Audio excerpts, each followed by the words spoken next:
দেখো আমি এবারে আইব্রোজ কি করে করব সেটা তোমাদের দেখাচ্ছি। প্রথমে কিন্তু পাউডার দিয়ে নেব, তারপরে ছোট যে কাঁচি রয়েছে আমাদের আইব্রোজে সেটা দিয়ে হালকা একটু কেটে নেব, ঠিক আছে?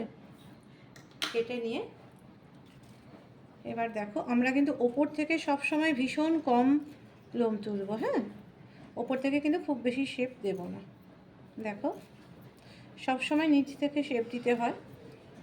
আর নিচেটা কারণ যদি কোনো সময় একটু উঠা উঠে যাতে তোমরা সেটা ম্যানেজ করতে পারো। ওকে, দেখতে পাচ্ছ? তার মানে দেখো এবার আমি নিচটা করছি, দেখো ক্লিয়ার তোমাদের কাছে? দেখো একদম খুব বেশি তুলবে না। যদি ক্লায়েন্ট চায় যে না আইব্রো মোটা রাখবো তাহলে কিন্তু খুব বেশি তুলবে না, হ্যাঁ? যতটুকু প্রয়োজন। যেমন আমার এই ক্লায়েন্ট যে রয়েছে ও কিন্তু চেয়েছে যে দিদি আমারটা একদম সরু করবে না, তো আমি সেই জন্য কিন্তু একদম অল্প অল্প করে তুলছি। দেখো জাস্ট শেপ দিচ্ছি ওকে, হ্যাঁ? আইব্রোজের শেপও কিন্তু অনেক রকমের হয়, ওভাল হয়, রাউন্ড হয়, ঠিক আছে, আর্চ হয়। তো তোমরা যে ক্লায়েন্ট যেরকম চাইবে বা যার ফেসে যেরকম ভালো লাগবে সেরকমই করে দিও। দেখো এবার আমি অপোজিটে যাচ্ছি, ওদিকে একটু তোমাদের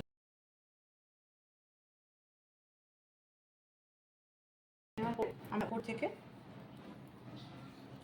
অল্প অল্প লোম তুলবো কিন্তু। দেখো আর সবসময় না খুব চেপে করবে না, হ্যাঁ? একটু হালকা হাতে করবে, তাহলে ক্লায়েন্টেরও লাগবে কম।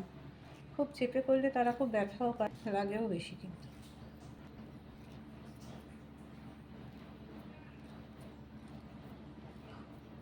দেখো এইভাবে তোমরা করবে। এই যে দেখো আস্তে এই যে বসিয়ে এবার টানবে, হ্যাঁ? এই মাঝখানটা দেখো।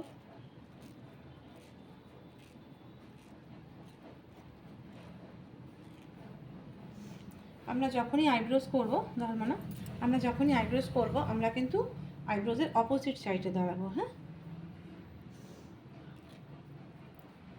যেমন দেখো আমি এখন ডান দিকেরটা করছিও, ডান দিকেই এসে কিন্তু দাঁড়িয়েছি, হ্যাঁ? মানে আইব্রোজের লোমটা যেদিকে ঠিক তার অপোজিটে আমি দাঁড়িয়ে আছি। ওকে, দেখো এইভাবে অল্প অল্প করে তুলবে, হ্যাঁ?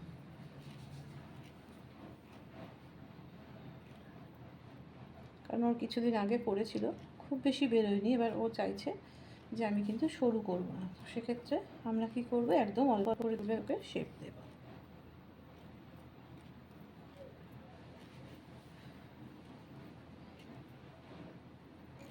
দেখেছো?